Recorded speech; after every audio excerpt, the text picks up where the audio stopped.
Ya miren chicos, algunas generalidades de el núcleo es que, por ejemplo, este va a ser el que dirige todas las funciones de la célula. Es como que el cerebro de la célula, ¿no? Además de dirigir todas las funciones de las células, va a ser el que conserve los factores hereditarios, ¿no? Y por lo mismo que dirige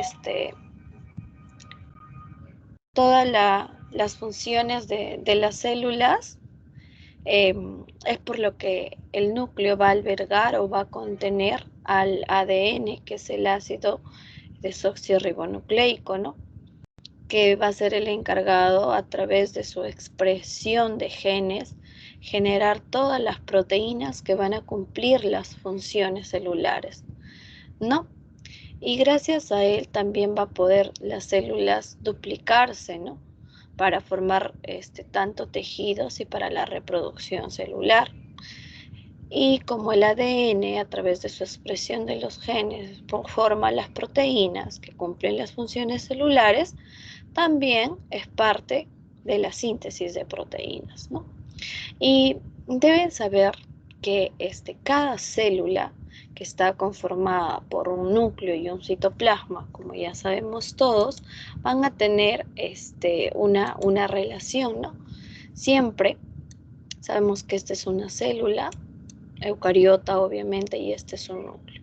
Siempre, en la mayoría de los casos, va a decirse que el núcleo va a formar el 10% de todo el volumen celular. Por eso decimos o debemos conocer más adelante cuando ya lleven histología, por qué es importante que exista una relación entre el núcleo y el citoplasma. Porque si es que no existe esta relación, de alguna manera podemos saber o sospechar que hay una alteración, ¿no? O que algo no está funcionando.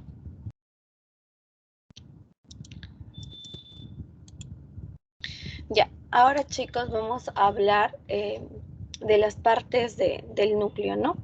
Van a conocer. Nosotros ya sabemos que el núcleo va a estar en todas las células eucariotas, ¿no? Y que representa el 10% aproximadamente de todo el volumen celular. Además, deben saber que el núcleo en la mayoría de casos tiene una posición central, ¿no?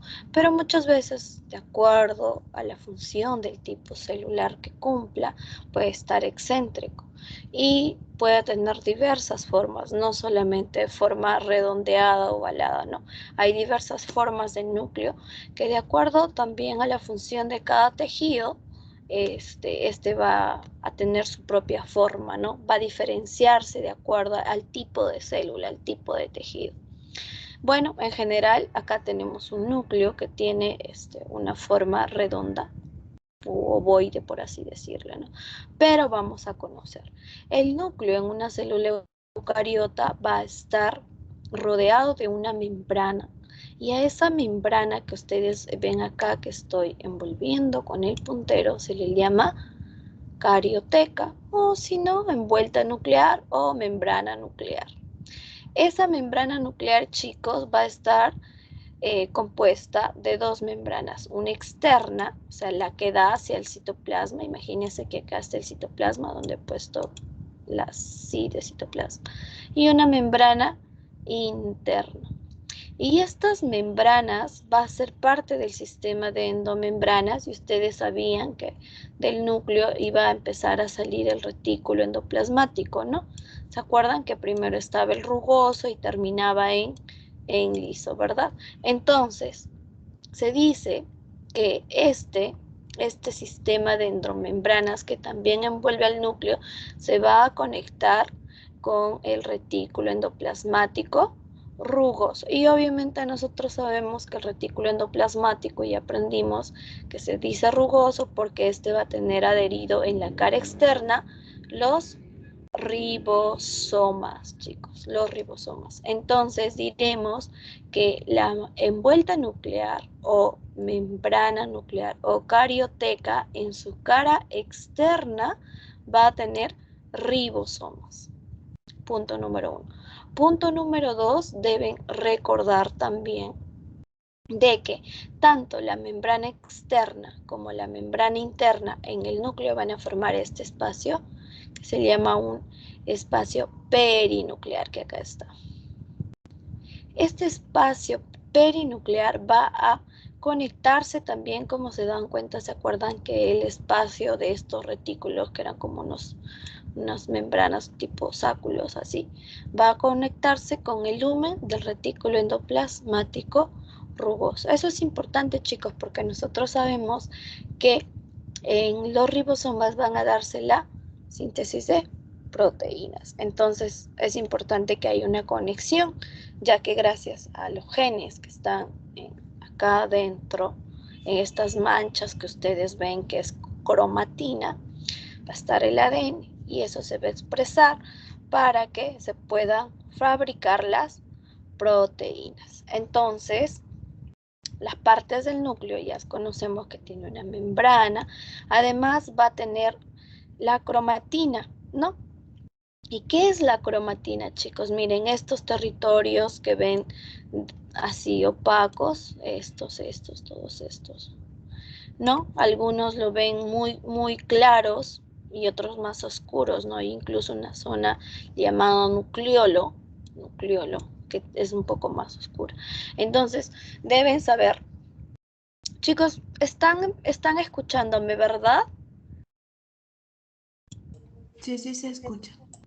Ya, mejor voy a apagar mi... Ya, entonces, cualquier cosa que no entienda, porque yo a veces hablo mucho, me preguntan, por favor. Ya, miren, como ustedes saben, ¿no? Como ustedes saben, la cromatina va a ser lo que está dentro del núcleo, ¿no? Entonces, ¿qué es la cromatina? La cromatina va a venir a ser más que nada el ADN enrollado más las histonas, que son unas proteínas donde el ADN se enrolla, ¿no? Imagínense que es un collar de perlas, ¿no?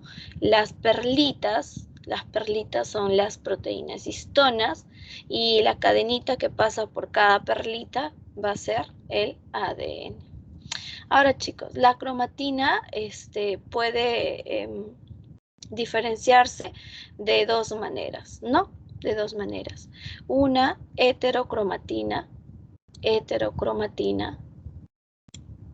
1 y una eucromatina 2. Eu significa prefijo verdadero. Es como decir la verdadera cromatina, la que tiene una función más importante en el núcleo, ¿no? Y esta cromatina va a representar aquella cromatina descondensada durante la interfase celular. Ya ahí vamos a ver ya las etapas del ciclo celular en la siguiente clase, ¿no? Entonces, deben saber que la eucromatina es la cromatina descondensada. Es una de las cromatinas más importantes. ¿Por qué? Porque está descondensada. O sea, cuando se dice descondensado o condensada se debe al nivel de enrollamiento que presenta, ¿no? Digamos que yo tengo acá lo voy a ver, una cadena de ADN, ¿no? Si esta cadena está súper enrollada, súper enrollada, se dice que está condensada. Pero si está más o menos así, se dice que está descondensada. Entonces, si yo veo que la eucromatina representa aquella cromatina descondensada, entonces está un poco abierta, ¿verdad? ¿Por qué está abierta? Porque esta cromatina siempre va a estar expresándose, ¿no? Siempre va a estar transcribiéndose a través de sus factores de transcripción para que se generen las proteínas. Entonces siempre va a estar expresándose esos genes de ahí. Por eso está descondensado. En cambio, la heterocromatina va a representar a esa cromatina condensada. O sea, que durante el ciclo celular siempre está así compacta, ¿no? No todo, pero sí no hay grandes cambios durante el ciclo celular, ¿no? Y esta heterocromatina se puede dividir en dos tipos, una heterocromatina constitutiva y una heterocromatina facultativa, chicos. La heterocromatina facultativa es como que la más importante. ¿Por qué? Porque va a tener regiones activas transcripcionalmente. Es decir, que esta cromatina de alguna manera va a transcribirse, va a expresarse, ¿no? Más que la heterocromatina constitutiva, que normalmente está compuesta por regiones repetitivas, regiones repetitivas o secuencias repetitivas que, que contienen los genes que de alguna manera van a estar apagados o que no van a expresarse. Entonces ya saben, chicos. Un momento, por favor, me dan. Denme un segundo, por favor.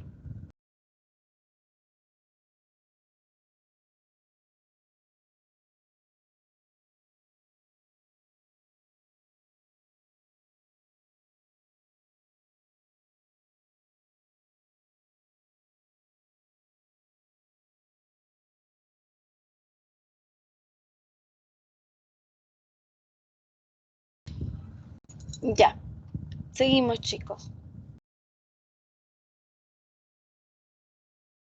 Entonces, ya sabemos qué es la cromatina, ¿no? Que hay de dos tipos, la heterocromatina y la eucromatina, ¿no? Además, ya conocemos las partes del núcleo y me olvidaba decirles de que el nucleolo va a ser una estructura que está ahí en el núcleo plasma, por así decirlo, que es una estructura que es muy compacta o muy electrodensa, ¿no? Porque se puede ver en el microscopio óptico, y muchas veces puede ser de forma irregular, ¿no?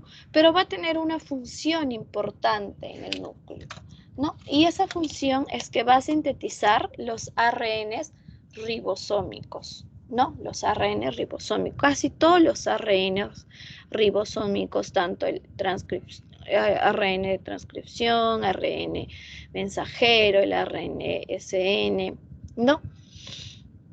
El ARNMI, se van a fabricar acá se van a sintetizar, ¿no? Y además en el nucleolo va a ocurrir el ensamblaje de los ribosomas. No se olviden, pregunta de examen, chicos, pregunta de examen. Y ahora hay una estructura muy importante, incluso, que está presente en el núcleo, que son estos poros, los llamados poros nucleares, chicos. Los llamados poros nucleares. ¿Sabían que en una célula eucariota animal más o menos puede haber desde 3.000 a 4.000 poros nucleares? Y vamos a conocer la estructura de estos poros nucleares. ¿Por qué son útiles? ¿No? ¿Por qué? Entonces, vamos a conocerlo poco a poco. Ya, acá es para que ustedes vayan conociendo ya ciertas partes de por qué es importante conocer la estructura del ADN, sus funciones, ¿no? Y ya cuando veamos ciclo celular y ADN propiamente dicho van a detallarse más, ¿no? Pero deben saber que el ADN, que es la molécula más importante que tenemos en nuestro organismo, está compuesta por dos cadenas, ¿no? Y está organizada en cadenas en doble hélice, ¿no? En doble hélice, ¿no? Y que estas cadenas están unidas, ¿no? A través de bases nitrogenadas y que estas son las bases nitrogenadas que tenemos en el ADN, ¿no? Que son la adenina, la citosina, la guanina y la timina. Eso ya lo deben saber de memoria, chicos, ¿no? Y que estas bases también se clasifican como bases purinas o bases pirimidinas, ¿verdad? Ya sabemos que las bases purinas o las bases púricas son la adenina y la guanina y que las bases pirimidinas son la citosina y la timina, chicos. Acuérdense de esta mnemotecnia, PUGA. No se olviden, incluso es pregunta, si no te preguntan en el examen de biología, que lo dudo, que si hecho te lo van a preguntar, te van a preguntar en el examen de histología. ¿Cuáles son las bases nitrogenadas púricas? ¿No? O las purinas, son la adenina y la guanina, PUGA. ¿Ya? No se olviden. Ahora, nosotros sabemos que este ADN, ¿no?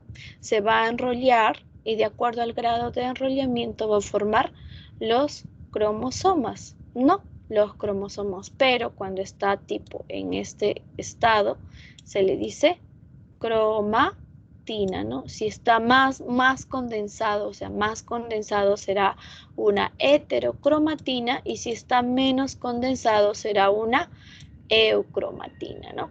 Y ya sabemos que las histonas se van a enrollar, perdón, que el ADN se va a enrollar en unas proteínas que son complejos de proteínas, que son como perlas llamadas histonas, y que ahí va a envolverse cada cadena de ADN.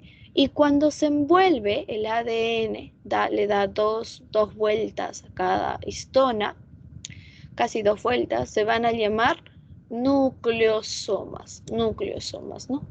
Y van a formar un cromosoma, ¿no? Y es como que los cromosomas, ¿no? Que van a estar dentro del núcleo celular, van a poder observarse también en el microscopio óptico. ¿Y para qué sirve conocer los cromosomas, ¿no? Nosotros sabemos que tenemos 23 pares de cromosomas, ¿verdad? Que en total serían 46, ¿no? Y estos cromosomas van a tener sus partes, miren. Todo este cromosoma que ustedes ven acá tiene un centrómero, que es el centro de esa construcción, y tiene sus brazos, ¿no? El brazo largo, que es este, y el brazo corto, ¿no? O también conocido brazo corto como P y brazo largo como Q, ¿no? Y los telómeros, ¿no? Que son estas partes de acá. Ahora, chicos, ¿por qué es importante cuando ya vemos ADN conocer los cromosomas? ¿No? ¿Por qué? Porque hay una técnica en la cual se hace el cariotipo humano para nosotros hacer un diagnóstico, por ejemplo, de síndrome de Down, ¿no? Lo que se hace es sacar la sangre al paciente, se hace un cultivo celular, luego ese cultivo celular después que ha crecido, ya cuando es sangre humana, ¿no? Se hace un cultivo celular, luego se aplica una técnica de tensión, pero primero se hace una lisis celular para que el núcleo libere todos los cromosomas adentro, se hace una coloración y se va a ver el número o la cantidad de cromosomas. Por eso nosotros debemos saber que tenemos 23 pares de cromosomas, ¿verdad? Y un par sexual, ¿no? Que determina el sexo en cada persona, ¿no? El par XY, ¿no? Que ya saben, si somos XX vamos a ser del sexo femenino. Esto se refiere genéticamente, o sea, a nivel genético, ¿no? No a nivel psicológico, como la persona se sienta, ¿no? Si es XX va a ser una mujer, ¿no? Y si es XY va a ser un hombre, ¿no? Y tiene que haber 23 pares de cromosomas. Por ejemplo, en el síndrome de Down no vamos a encontrar 23 pares, vamos a encontrar 23 pares más un cromosoma más, ¿no? Que se llama el síndrome de Down la trisonomía 21, o sea, va a haber un cromosoma más de esta misma forma de acá, ¿no? ¿Ven estos cromosomas?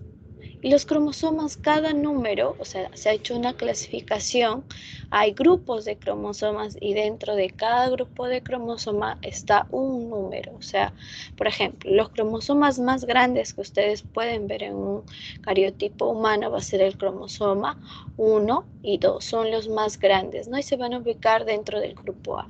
En sí hay estos grupos A, B, C, D, E, F, G, hasta la letra G, ¿no? Igual les van a preguntar también qué par de cromosomas se ubica en qué grupo, ¿no? Por ejemplo, el par 1, el par 2, el par 3 pertenece al grupo, para que ya está, al grupo A, para que ya lo vayan conociendo. Entonces, por ejemplo, como les iba diciendo, la importancia de conocer los grupos de los cromosomas y la cantidad, ¿no?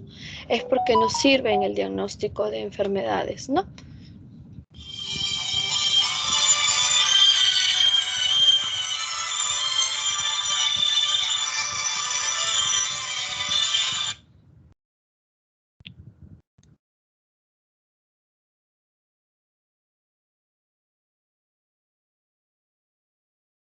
Ya chicos, perdón, es que no sé, hoy me están llamando mucho, pero ya seguimos. Ya miren chicos, ahora vamos a hablar acerca de la forma, el tamaño y el número de un núcleo. Chicos, un ratito, debe ser urgente.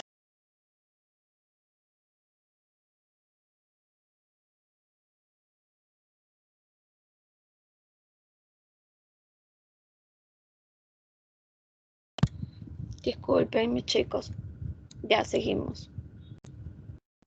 Ya, miren chicos, entonces, como yo les mencionaba, que la forma de los núcleos generalmente puede ser esférico, ovoide, ¿no? Pero, y de posición central, pero va a variar de acuerdo a la actividad biosintética y la diferenciación de cada célula y de cada tejido, ¿no? El tamaño también es variable, ¿no? Pero siempre debe haber una relación entre el núcleo y el citoplasma. Como ya sabían que el núcleo va a representar el 10% del citoplasma, pero no siempre. En algunas células es casi el 90% de toda la célula, ¿no? Y en otras no, se cumple esa relación de 10%, ¿no? Y deben saber, es algo muy importante esto, que nunca deben olvidar que está en rojo, que cuando la célula entra en división, el tamaño del núcleo aumenta. Entonces, por ejemplo, si digamos que yo voy a ver una lámina de Papa Nicolau, que es cuando se hace la lámina, no sé si han escuchado que a sus mamás van a hacerse el examen de Papa Nicolau cuando van al ginecólogo una vez por año y que todas las mujeres, una vez que iniciamos vida sexual, lo debemos realizar, ¿verdad? Entonces, cuando vas al ginecólogo, lo que hace el ginecólogo es introducirte un cepillo por la vagina, girarlo 360 grados 2 veces a nivel de, ya vieron anatomía, a nivel del hocico de Tenca, ¿no? De nuestro útero y ponerlo en una lámina portaobjetos y hacer tipo un extendido, ¿no? Y ese extendido va al laboratorio y se le hace la tinción de Papa Nicolau. ¿Y para qué sirve esa tinción? Esa tinción va a servir para que nosotros evaluemos las células del epitelio, ¿no? Del epitelio, tanto del epitelio de endocervix y exocervix, o el epitelio endocervical, más que todo, ¿no? A nivel de la cervix. Entonces, al nosotros evaluar eso, al ver en el microscopio, vamos a evaluar que haya una relación núcleo-citoplasma, porque ya obviamente se ha conocido qué forma deben tener estas células, ¿no? Entonces, ¿qué pasa si nosotros vemos las células con núcleos gigantes, deformes, con su citoplasma todo deforme? Entonces podemos pensar que hay una patología, ¿no? Y que puede ser una neoplasia. Entonces es importante saber que cuando la célula entra en división o se divide mucho, es porque algo está pasando, ¿no? O algo malo puede estar pasando o también puede ser algo normal. Entonces, deben saber eso, chicos. Cuando el núcleo crece, es porque la célula se está dividiendo, ¿no? Y ustedes saben qué es el cáncer, es la división celular incontrolada de estas, ¿no? Entonces, generalmente todas las células deben tener un solo núcleo, pero hay otras que pueden tener varios núcleos, ¿no? Ahora, bueno, lo importante que yo he puesto para que ustedes sepan es, por ejemplo, estas células que están en nuestra sangre, chicos. Estas fotitos que ven es de un frotí sanguíneo, ¿no? En la cual para hacer un frotí sanguíneo vas a tener sangre de tu paciente, lo vas a extender, ya van a ver cuando ojalá este ciclo que venga sea en clases presenciales y en histología les van a enseñar a realizar un frotí sanguíneo, ¿no? Ya si alguien me visita a mi laboratorio, que pueden hacerlo, yo les puedo enseñar y hacemos esta tinción y vamos a conocer las células de la sangre, ¿no? Que en histología les van a preguntar sí o sí, en otros cursos también, para que saquen 20. Ya, pero miren chicos, un dato adicional para que recuerden.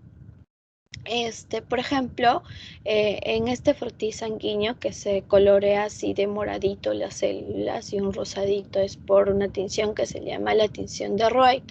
Vamos a conocer, miren, por ejemplo, que esta célula llamada linfocito, miren, tienen un núcleo grandote. Miren, este es un núcleo, ¿no? Un núcleo grandote, en cambio, y tiene todo este espacio chiquitito que apenas se ve es el citoplasma, ¿no? Y acá pueden decir que no se cumple la relación que el núcleo es el 2%, ¿no? Entonces ya sabemos que el linfocito tiene núcleos bien grandes. Esta es una célula llamada neutrófilo segmentado, que es muy importante ya ir conociéndolo. ¿Por qué? Porque esta es los neutrófilos son los que realizan la respuesta a una noxa o a una infección. Son los primeros que van a viajar hacia el lugar donde haya una noxa o haya un proceso inflamatorio, ¿no? Y el 70% de los leucocitos que son... Chicos, ¿me escuchan bien? Porque me ha salido como que no me están escuchando bien, como una alarma. Sí se escucha. Ya, qué raro. Ya, bueno, entonces miren, puede ver que tiene distinta forma, ¿no? Miren, son segmentados, parecen como que cositas así, que tienen segmentos, ¿no? Entonces ya conocen otro tipo, no necesariamente puede ser redondo, puede tener esta forma, parecen intestinitos, ¿no? Entonces este es el neutrófilo segmento. Y esta es otra célula que también está en nuestra sangre y se le llama monocito. Y el monocito, ¿por qué es tan importante? Porque este solamente va a estar 8 horas en nuestra sangre y luego se va a formar en un macrófago, ¿no? Y yo ya les enseñé que hacía el macrófago. ¿Se acuerdan que había la fagocitosis? Entonces el macrófago es el que va a hacer la fagocitosis. Y ya conocen un premacrófago, ¿no? Que es el monocito. Y miren, tiene su núcleo en forma de riñón, ¿no? Por eso es importante saber que los núcleos pueden tener o variar en su forma, variar en su tamaño, variar en su relación núcleo-citoplasma. Ya, chicos. Ya, ahora sí vamos a hablar de la membrana nuclear, sus características o algunas funciones que puede cumplir. Esta es una foto en un microscopio electrónico, ¿no? De barrido, en la cual pueden ver, ¿no? Que este es el núcleo, ¿no? Y acá están los poros, miren chicos, claritos, se ve los poros, ¿no? Y todo esto es la membrana nuclear, ¿no? Y de acá sigue el retículo endoplasmático rugoso, ¿no? Y miren acá cómo se ven clarito los puntitos más negritos que son los ribosomas, ¿no? Y acá está la cromatina. Y miren, miren, no se ve de un solo color, miren, algo está más condensado. Y si está más condensado, ¿qué era? Heterocromatina. Y si está menos condensado, eucromatina, chicos. Y estos son los poros nucleares. Entonces, diremos que la membrana nuclear va a ser la que regula, gracias a los poros nucleares, un intercambio entre el núcleo y citoplasma. O sea, va a haber un intercambio tanto de macromoléculas, micromoléculas, y también va a proteger y aislar el material genético en esa zona.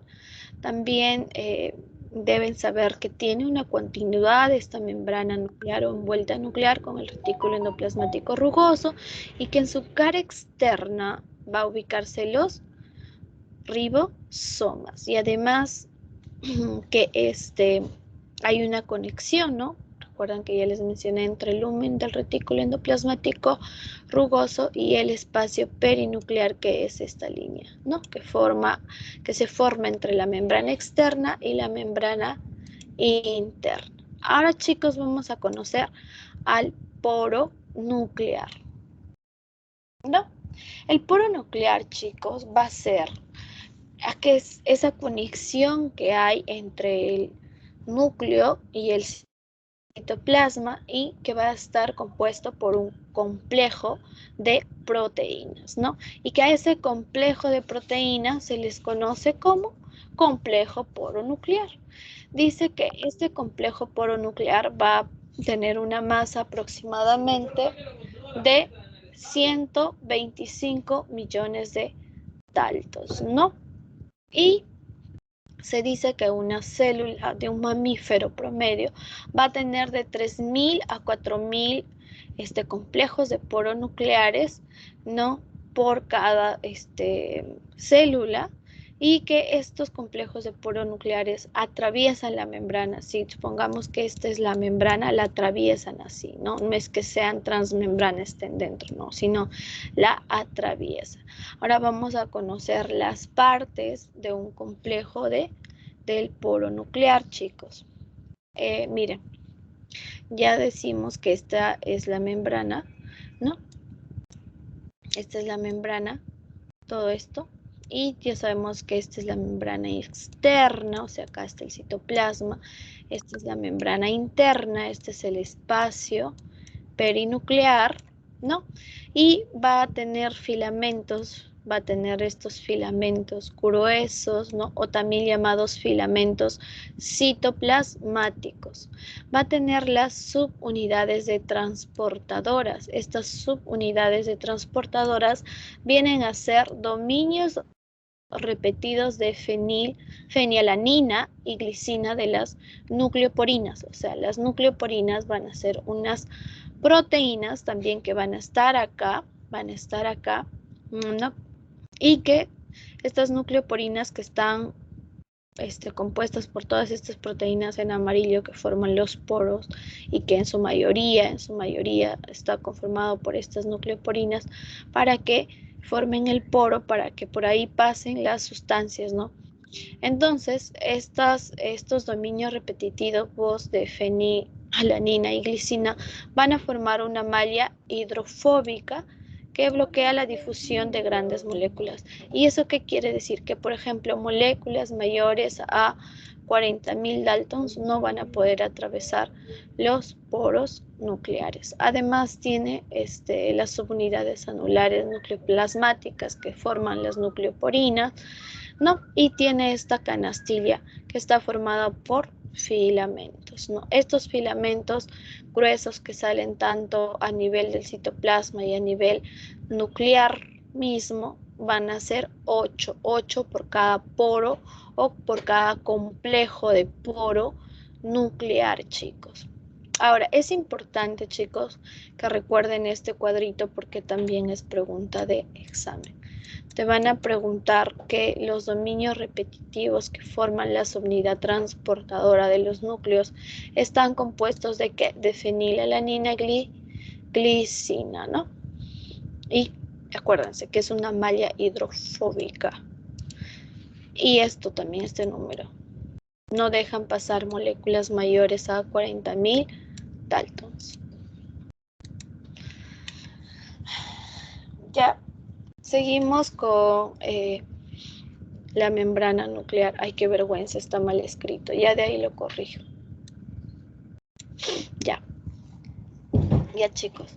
Entonces, como yo les mencionaba que estos complejos de poro nuclear están formados en su mayoría por nucleoporinas. Por ejemplo, tenemos a la nucleoporina BP, a la nucleoporina CCNT, a la nucleoporina NIC, ¿no? Y se dice que alrededor son 30 tipos de nucleoporinas que se van a organizar de manera octogonal para formar el poro nuclear.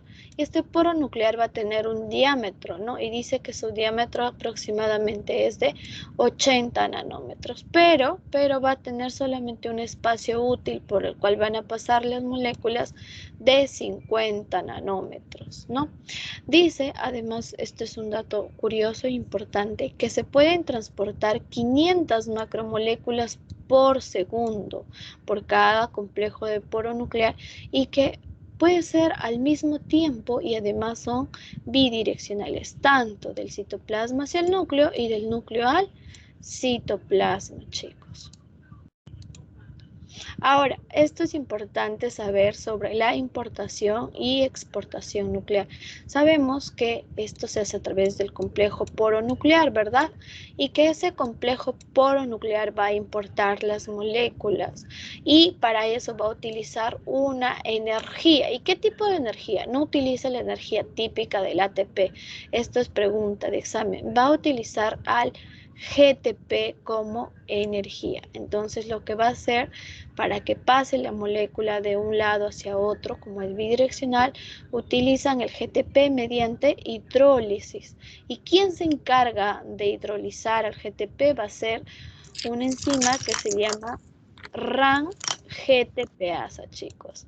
RAN-GTPasa. Y este RAN-GTPasa va a encontrarse tanto si pongamos que esta es la célula, tanto en el núcleo como en el citoplasma. Y si este GTP está unida a la enzima RAN, va a ser un GTP activo o prendido o un interruptor prendido que va a decir, ya, esto vamos a pasar, esto vamos a meter. Pero si está unida a un GDP, el RAN va a estar apagado, ¿no? Entonces diremos que con un GTP más RAN GTPasa activo, GDP más RAN GDPasa apagado. Y se va a hacer a través de estas proteínas que tienen receptores para este GTP RAN ATPasa para que pasen de un lado a otro. Son como unos carritos que pasan del núcleo hacia el citoplasma o viceversa. Van a ser estas proteínas móviles, ¿no? Como su nombre lo dice, si son importinas van a importar desde el citoplasma hacia el núcleo y si son exportinas van a exportar desde el núcleo hacia el citoplasma. Entonces, en conclusión, diremos que la importación y exportación nuclear va a tener un sentido bidireccional, va a ser de forma continua. Por ejemplo, al núcleo se va a importar de forma selectiva siempre, porque va a haber unos sensores que van a decir tú pasas y no pasas, ¿se acuerdan?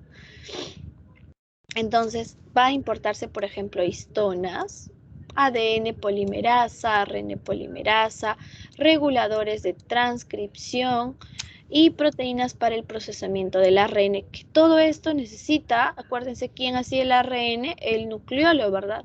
Se van a importar. ¿De dónde?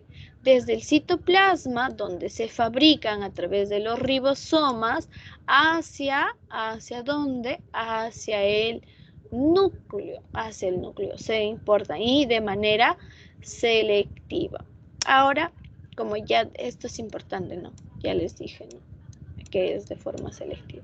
Además, deben saber que casi todos los ARN, tanto el ribosómico, el mensajero y otros, son sintetizados en el compartimento nuclear, y después van a exportarse hacia el citosol porque, por ejemplo, este ARN mensajero, una vez que ha sido empalmado y madurado, viaja hasta el citosol porque va a ir donde el ribosoma y va a formar las proteínas. Y estas proteínas, algunas se quedarán ahí y otras de nuevo viajarán ya fabricadas hacia el núcleo, ¿no? Por ejemplo, las histonas.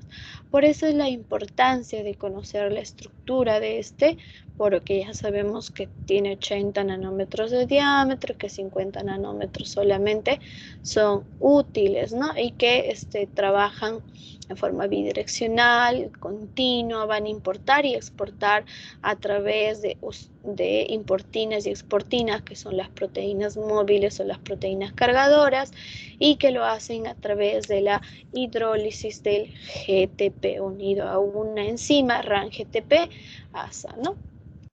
Ya, chicos, ¿tienen alguna pregunta?